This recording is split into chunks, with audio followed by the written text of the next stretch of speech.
Well, here we go. I am so delighted to be speaking with the beautiful and talented Maye Musk.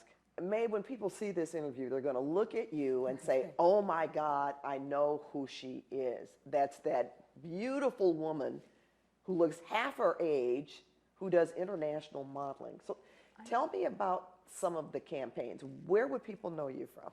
Well, first of all, the CoverGirl commercial that plays over and over. I wonder what age that is. Isn't that fabulous? Yes, it is. It makes even young women feel happy about aging. If in your 70s you can do a beauty commercial. Because you make it look so effortless.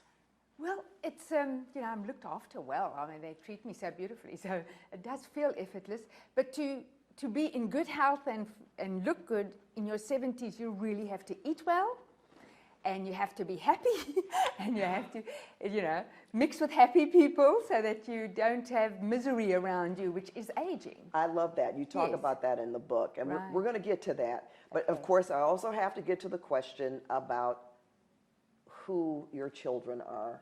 Okay. The most famous being this guy named Elon, I who know. has transformed us in terms of transportation, Yes. space. I get nervous before every rocket. I mean, it's the 50th launch or something. So I've been to launches, but I've also, usually now it's on my iPad. That's amazing. Yeah. But you also accompany him to quite a few things. Yes, right? yes. I try to get to many launches, especially of Tesla. But then I also have to go to Kimball's big green launches and you know, especially the gardens, you know, in LA, it's in Compton and Hawthorne, where you watch children growing their own vegetables and fruit. It's just too wonderful. So in case people are wondering, Kimball is your second son, Yes, and Tosca Tosca is your daughter. Is my daughter. So tell us about your other children as well, what Yes. they're doing. Well, Tosca has the platform called Passionflix, and this is where she takes best-selling romance novels and makes them into movies. But with these movies, the women have to be strong and confident and successful and intelligent, and they are not abused, they're not diseased, they're not dying, and all that type of thing. She's done a lot of those, and now it's her own platform, and then in the end, it's happy. Of course, there's drama because it's romance. Female directors, Wow. women get paid the same as men. How she features the women in her films. Yes. Does a lot of that come from her mother? She's also watched her mom become this amazing person. Well, my kids are happy with me. That's lovely. They always, when they are interviewed, they say lovely things about me, and that's nice. That's so sweet. Yeah. And your own mom, because I read about her in the book as well. Yes. What a force of nature she was. Yes, way ahead of her time, but then she was always treated as an equal, so she wasn't aware that women are not treated equally, because my father treated us all, my brothers and sisters and me, we were all treated equally, so we didn't know there was a difference. and then you go through stages of your life and you figure out things, and they're not pleasant. Yes. Yes. We're going to talk about that next, but Okay. I want you to finish then talking about Kimball.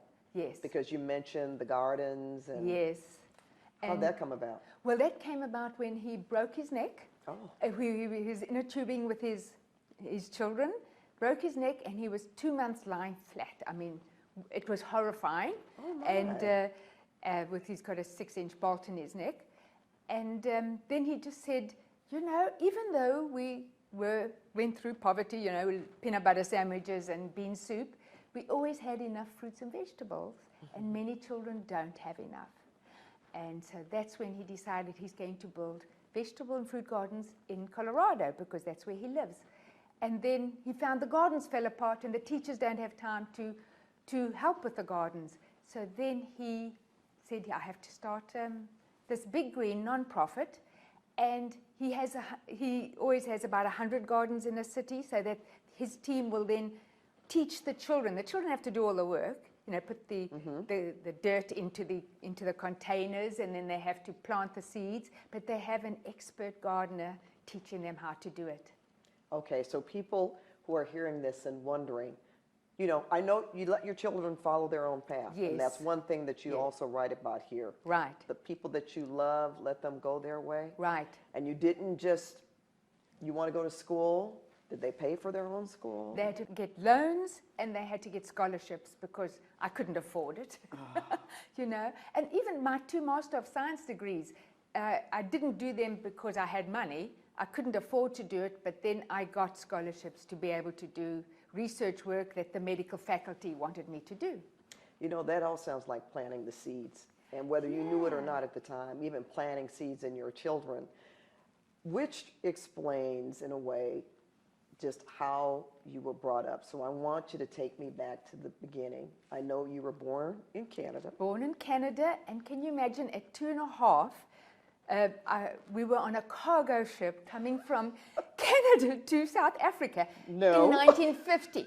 I mean, With a plane, correct? You broke the plane down, your broke dad? the plane. My dad took the wings off, and because he had to crate it, and then landing in Cape Town, and then with 4 children in the back seat, and there's one propeller. It's a canvas plane, and flew up South Africa to find out where we should live. That's amazing. I know. Now that's adventurous. No question about that. Yes. And you're a youngster when this happened. Yes, I was, before what I can remember, I just see photos of it. And the photos that I've seen in your book, you look happy. Yes, we were so happy as wonderful, children. happy And we would go across the Kalahari Desert with a compass. There were no maps. We mapped it out for them. So there's a May Pan and a May Hill. And the Camel Patrol will be ready to find us if we didn't get to the other side of the desert in 3 weeks. Wow. I know. Well, tell me, you got to South Africa, you went to school there. Yes. How did you met your husband there? Yes. And your children's father? Yes. So tell me how that came about, May. I was this nerdy girl at school, so I didn't really get dates, because I was such a nerd. And then I became a model at 15. So then I became good enough to be dated by my ex-husband. Ah. Yes, I had a better status. He only dated the prettiest girls. And then, but I really wasn't attracted to him, but he was very persistent and I wasn't getting many dates anyway. So we did date quite a while, but he was quite aggressive in that. So pretty much after a few years, my brother banned him from coming to my home. And for 2 years, I didn't see him. And the next thing, he turned up in Cape Town when I was working there with an engagement ring. And I said, I'll never wear it. I'll never wear it. And I don't know how he had my address. I don't know who gave it to him. And then the next thing, I get a telegram. Remember, this is now 1970. Okay. And you didn't phone. It was too expensive. You didn't write. And there was a telegram saying, congratulations on getting married. The invitations are out. Already there are 800 people coming. So you need to come back home. And I thought... So he planned the wedding and everything? He planned it with my twin sister because she was then getting married at the same time as me. Mm-hmm. And my dad suggested we might as well both get married together. Oh. And you don't want to upset your parents and say, no, I didn't agree to this. So you went through And so I went through it and I thought, well, I was lonely, alone in Cape Town. I'd gained 65 pounds. No. And then I had back trouble and knee trouble. So I wasn't in a happy situation. And I thought, well, what can be worse? Marriage can't be that bad. Then it was. You said something, and I know it's in the book, and you said, I would be beaten up. Did you suffer that kind of abuse? Yes. Yeah. I think I was beaten up. But the thing is, and there was a saying in South Africa, when you get divorced, you stop falling in the shower. Mm-hmm. Because every time you have a scene with bruises, you said you fell in the shower. Yeah. So it was a common saying in South Africa. When I was married, I was told about 3 times a day that I'm boring and stupid and, and ugly. And if I protested, then I got beaten up. So I definitely never protested that. But then in your mind, you're saying, well, I can't be that ugly and I can't be that, I can't be that stupid. Now, I was a model and had a Bachelor of Science degree already, but I could be boring. I mean, who knows? Because nobody wanted to be our friends. And it's only when I got divorced did I find out that I had friends coming out of the woodwork. They just didn't want to mix be with involved with him. Yes. It means that women can come out of an abusive situation and live a better life. And I had 3 wonderful children who gave me so much joy. I just had to look at them and I would say how lucky I am. So, May, you did get married and you had 3 wonderful children. How long did you stay in the marriage before you moved back to Canada? No, correct? First of all, I was married for 9 years. Then I ran away with the children. I was there for 11 more years in lawsuits all the time from my ex-husband, continuously. And then I moved to Canada at 41 and started all over. But my funds were blocked in South Africa. I'd actually managed to buy a home, you know. And for once I was financially secure. I had a big practice, a nutrition practice. I was modeling a lot. And I was saying, for once I'm financially secure. And then I came to Canada. Elon had already moved there. So I came to visit him, and because Tosca wanted to move as well. So we explored Canada. All the universities would take me on except for the University of Montreal, because my French isn't good enough. I speak French, Afrikaans, and which is like Dutch and German. Oh, yes, Afrikaans. Yes, Okay. but it's not good enough for research work. So then I came back thinking, oh, Toronto is the best. But when I came back, Tosca had sold my home, my car, and my furniture. And she was 15, and nobody knew she was 15 because it was 5'10". She sold your home at 15 and the Yes, car. but I still had to sign it because she couldn't sign it at 15. And she also didn't have the rights. But, and then she just said, why are we waiting? I said I wanted to get my PhD first at the University of Cape Town. I was going to go there. She said, why wait? We might as well go now. And she had a point. You know something? The incredible things that you've done in this period of time, and I know you don't mind talking about it because you wrote about it in your book, A Woman Makes a Plan. Yes. And it sounds like you did almost every step of the way. Some of it, well, you had to. You write about when you were raising 3 children on your own, and you didn't have a lot of money. No. Right? Tell me about that. You were in like a 1-bedroom apartment. Well, that was the 1-bedroom apartment when I was doing my hospital internship in Bloemfontein, where I became completely bilingual because no one could speak English. That really helps you with the language. And so it was a 1-bedroom apartment. Kimball and Tosca slept in the bedroom, and I slept in the living room kitchen. And, and it was the doctor's quarters. I was so honored that they would allow me to stay there while I worked in the hospital. So then they paid me $300 a month while I was doing my studies and working. And they charged me $77 for me and my kids to eat there and stay there. So I was winning. I had nowhere to spend money. Wow. So that was great. And then I ran a modeling school for the Dietetic Scholarship Fund. And then I did a lot of modeling too. Was that something that you thought went together, the modeling and being a dietitian? Because being a dietitian, you had to learn about nutrition. Did Yes. that enter your mind, or was it just something totally, you thought, this is something I'd like to do? No, well, I started modeling at 15, but I didn't pay much attention to it because I knew it was very short term. Looking back, I mean, really.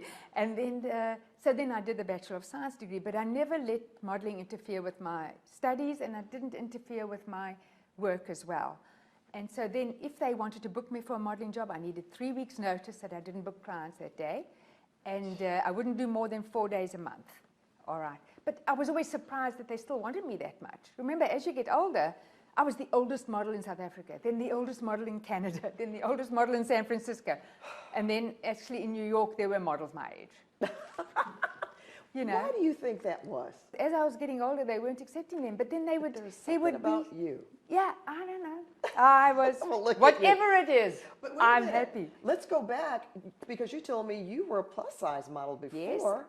Yes, well, when I was, after my divorce, then I met this guy, and he just wanted to marry me the first day he met me. Aw. And yes, I know, it was wonderful for 6 weeks. And then he became very busy, but he wanted to be married to me still. And then, he got another model pregnant, and they moved in next door to me.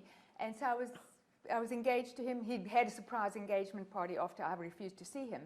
So then I took my engagement ring off, and then and I ate my way through that one. Yeah. Ooh, So I loved it. Oh. I would, yeah. But you picked up the weight, which is Picked up what the weight. women do, right, Yes, May? well, when you I have just little thought, what issues. the hang? Sad, yes. And food makes you very happy, especially when it's chocolate and ice cream Yes. and burgers and fries and fried chicken and All that loads stuff of that it. tastes great. I loved it. And cookies, I could do 6 cookies like before I take a breath. But you became a plus-size model. It became fashionable. Wow. Isn't that crazy? That is something. I mean, my timing was good. Okay, and yeah, not that you planned any of this. I didn't know. So I stayed in bad situations too long because you think you can change people or change their attitudes, and you can't. and then you'll get very hurt and very sad, and then you need to make a plan to get out of that. And it might mean you're financially strapped, you're scared, you don't know what the future is going to hold, but at the moment it's pretty horrible, so you need to move away from it. So that's how you dealt with all the Yes, adversity. yes. How did you deal with raising children, sort of like a co-parenting, right? Their father was in their lives, is that correct? Yes, Elon went to go and live with him at 10 Okay. because he had 2 encyclopedias. And then he got a computer. So that's something I could never afford. So, Elon. yeah, so that was good. And then at about 13, Kimball was missing his brother, so he went to go and live with him too. And then I had them every week, and I'd pick them up in Friday afternoon and take them back Sunday night. And then Tosca didn't want to live with them at all. And that was, you know, I tried to let her stay weekends there, but then she'd call me crying, and I would go and pick her up. So, but that's something to get used to as well. That's not very easy to raise families. you know, the thing is, I had a happy home. The kids had a choice.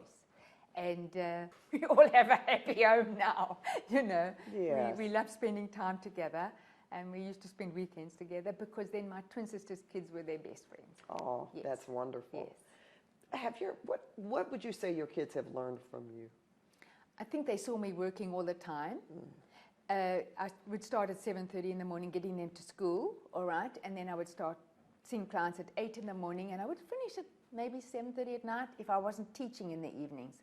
Because when I moved to Toronto, I taught nutrition at a college 2 nights a week, and then I taught modeling 2 nights a week, because then I got a free office in the model agency to have my practice. I could never afford to rent anything. So you worked all of this out. No, it happened. It just happens. The model agency offers you a chance to have a free office if you model for them and teach in the evenings. Wow. I mean, it's better than rent. No question. I know. That's I pretty know. incredible. Yeah. I like when you said, no, it just happened, because it almost sounds like you had a plan for everything, but things happen and you had to make a plan. Yes, and then you also say, well, why don't I do this? Why not? Let me try this. Let me do that. And then when we were in Toronto, I mean, I would have to do manicures and pedicures for my kids. And teenage boys, you really don't want to do pedicures on them, but the point is we couldn't afford it. And So then you did it all yourself. I would cut their hair. And I was saying to Tosca, luckily we didn't have mirrors so they couldn't see the back of their head, because I really wasn't good at that either. But, and we didn't go to movies, and we didn't go out for dinner, and it was fine. We all got jobs. As long as I had a roof over their head and food, that was great. This has certainly been a blueprint for this book, which is what we want to emphasize. Like, you have so much wisdom that you are imparting here, but that you've learned. I mean, just Yes, as you being learn, a you woman, learn. and yes, you Yes. have adversity, you have the bad marriage, you're raising the kids on your own. For Yes. you, you're traveling across the ocean to finally pick up roots and then start working again and Yes, going yes. to school. Yes. Were there points where you thought you couldn't get out of bed, or that you just couldn't continue? No, no. I woke up ready to go every morning because I was determined to succeed. Wow. I mean, I had no choice. So I didn't have time to think about, oh, you know, I'm really feeling sad today. I had no time for that. I had to get up and go. And keep it moving. Yeah, and actually my kids used to say, you never sleep, because I could always hear them when they were little kids. I could hear them when they came to the bedroom, and I knew from their footsteps who they were. So they thought I never slept, but actually I sleep well. Did you always have, you modeled at 15?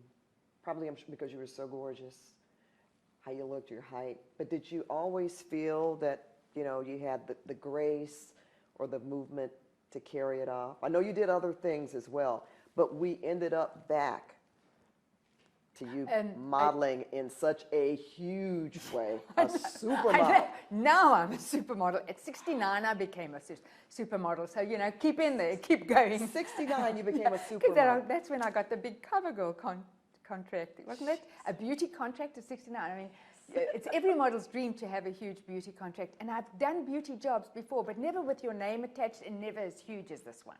Why do you think it was that number, 69? Do you think that they finally recognize, and when I say they, people in the industry, well, it's time to really recognize strong, attractive, mature women? I think what they're aiming for is the market. The market shows that women my age, 60s and 70s, we like to look good. And why not? You think they feel obviously this is important for the world to see, for other women to see? Because you're such an example. I know. Well, I think they just took a chance, and that's what happened. And look at you. Yeah, I feel great. I'm here. I mean, I know, yeah, and I love in your book you talk about how you eat and how to eat healthy. Yes. But you don't necessarily deny yourself. Yesterday it was Tosca's twins' 7th birthday party. I overate on the cake. It was so delicious. So the old habits come back. Overate on the cake. So for dinner last night I had water. You know why? I was still full from the cake. It was the best cake ever. So you felt like you didn't need to overeat. Yeah, I might have had an apple if I wanted to, but I wasn't hungry because I'd overdone the cake. And you suffer for that. That's I'm used to, and now I eat perfectly again this week. Yeah, I was going to say, because you seem to correct yourself. I correct myself. In the past, it was harder. Now I've suffered so much by not correcting myself right away that I don't want to go through that. Overeating, and then you gain 5 pounds, so like in a week. That's very... Yeah, okay. and then your clothes are too tight. And that's an unhappy feeling. It is, and then you have to buy new clothes, and that means spending more money. Yeah, you got to go up, and then you go up a size, and it's not always as pretty as you want it to I be. agree. May, what do you want younger women to take from your life, even from this interview and from the book? Yes, I want young women to read my book and see that I made mistakes, and then I suffered, and may they suffer less and get out of the mistakes they make, because you don't really know you're making a mistake, and then you get into a horrible situation and you can't get out of it. You think you can't, but then you make a plan and you need to get out of it and move on. Even if you are financially strapped and even if you are scared, you need to move on. And for you, in terms of aging, it's something that I think you told me when I first met you that you embrace it. Well, it's not like I'm embracing it. I'm not giving it much thought. I'm having the best time ever. And then somebody was interviewed and said that at 82 is considered the happiest year. And I'm looking forward to that. And then my mom said her 90s were her happiest. So I've got a lot ahead of me. So your mom lived to 98, is that? 98, if I read yes, that? yes. And she was happy. She discovered really her life after 60, is that right? Yes, so after my father died, we didn't know she would survive because she just supported him the whole time. She was a ballroom dancing teacher, that's how she met him, and a ballet dancing teacher and a drama teacher. And then she started taking art classes and photography classes, and so she won awards as a photographer. And you've seen the photos from the Kalahari Desert. They're beautiful. Yes. And it's just because she was good at that. But to do that after 60 years After old. 60. And then she was in the Who's Who Book of Artists because she was exhibiting all the time. So you have all of those examples, Yes. actually. Yes. I mean, when it comes to music and art, culture. Now, you did say something in the book about when you really embraced ageism, your hair. Yes, well, what happens is that I was at this model agency who was keeping me out of the market, and that happens with actors a lot, but not so much with models, but they did. And then I said, well, then it doesn't matter. Why am I coloring my hair every month to keep the roots blonde? So then I let it grow out and cut it very short and edgy, because I wasn't working. And the agency said, nobody will ever book you again. And so then I had photos taken, a test shoot, and they were stunning photos with this short, edgy hair. Again, nobody will ever, they wouldn't even put it on the website. They were so upset. And then I went and sat there. I said, you haven't sent me out for 6 months. I want to see the senior person. And I said, I'm out of here. And you are to let me out of the contract. And they did. And I went. You took that move? Yes, I just sat in the lobby, in the front, at the front reception office. I wasn't going to move until they let me out of my contract. They did, because I had nothing to lose. Then I went to a small agency. Within 3 months, I had a billboard in Times Square, a billboard in Madison Square Gardens. I flew to Montreal for a cover. I did my first editorial. I mean, suddenly I was this hot, white-haired woman. And everybody was saying they'd been trying to book me for years. Really? Yeah, and I was never available. That's what it was. That you Yeah. were busy. It's not like you didn't No, want to, so- or they weren't after you. You were busy. Yeah, I was not available. Gosh, That's what they were told all the time. Well, babe, what's next? What's do you next see? is the world's the limit, you know? I've just come back from Milan Fashion Week. Yes, and you Walking in the highest heels I've ever walked in. And some of the younger models actually took their heels off, because there were 150 models, most of them young, took their heels off and just carried them.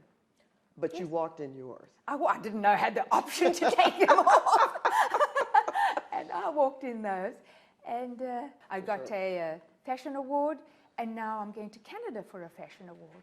So you plan to keep going and Well, doing. I'll go wherever everything takes me, you know. I have all these agents, and they're booking me, and they're getting me great jobs. Oh, wait a minute. Let's not leave this out. You were in a Beyonce video, correct? Yes, yes. Was that fun? That was the most magnificent outfit, a 30-foot long train behind me. Wow. This fabulous dress. B. Uckerland, she does the most amazing styling. And it was the largest room I've ever seen with wardrobe. And the heels were 12 inches high, and the platform was 6 inches. What? And two men had to prop me up on my heels. So all I could do was use my arms, because if I tried anything else, I would have fallen off my heels. Oh my goodness. Yeah, it was That's fantastic. hard work. It But was listen to you. I said hard work, and you said fantastic. That's what. No. and the photos are fantastic. Yes. But see, this seems like how you look at life. You know, Yeah. where someone else may say something is difficult, you look at it as no, it's another journey, or it's Yeah. another challenge. It's something to. And move it's a you forward. privilege. It's a privilege to be a model at any age. But certainly in my 70s, you're going to see it's really going to get better. That is so I know. wonderful. How do the younger models? They must be in awe. They love me. Of course. They love me. You know, they can only take so many selfies with me, because I can't do selfies with 150 models. I just give them so much hope, they say. I love just your personality and how approachable you are and how down to earth you are. Yeah, I think nothing, you don't really change, you know. That's why when Elon, Kimball, and Tosca on separate days said to me, you're writing a book, you talk about your struggles and how you survived. And that's what's in my book. And struggling does make you humble. And there could be still more times that I'll be humbled, but less humbled, because I've been humbled so many times. I'll be less humbled. I love it. And you talk about your vacations. You go on vacations with your Yes. family, and this Yes. is something that you enjoy with all of you together. There could be Right. 40 in one setting. Yes. And you're happy with that. We love it. I have to say, we're still all on our laptops. You know? But that's Yes. okay. For the meals, we're all together. And of course, my grandchildren love playing together. Oh, that's Yes. so sweet. Really sweet. And one more thing. This is Los Angeles. Yes. The entertainment industry is so big, and Right. it's generally who you are, how many people know you, what you're driving. How do you define success, May? If you were to talk to people, and let's say we are now, what's your definition of success? Being on your show. Oh, that is so nice of you to Yes, say that. really. So I would kind of have you to be say successful that. to be on your show. But would you say it's how the person, how you feel about your life, or? Well, I just think I'm open to so many opportunities, and I think there's going to be so many more ahead of me. And increasing my Instagram followers. Yeah, you have what? How many do you have? 250,000 now? Or? Nearly 300,000. Oh, please. So I that's know. over 250,000. I know. You're an influencer Yeah. in the best of ways. So for those of you who had any more questions, you really need to read this book because it's all there. And look at you. You've lived a wonderful life, and you've just gone through many, many challenges that, as you say, some could be worse for some women. Some women would never go through this, but you have really set an example or raised the bar. I have a chapter saying I prefer people to be interesting than beautiful. If you think I'm not pretty enough to be a model, just become an expert in whatever you love and share it with people. So it's not about me, I'm not so pretty. It's more about what can you share with other people to make them feel good. And that's being successful. That's being successful. makes you feel good. Well, it's been a pleasure. Thank you, Miss Maye Musk. Okay. Oh.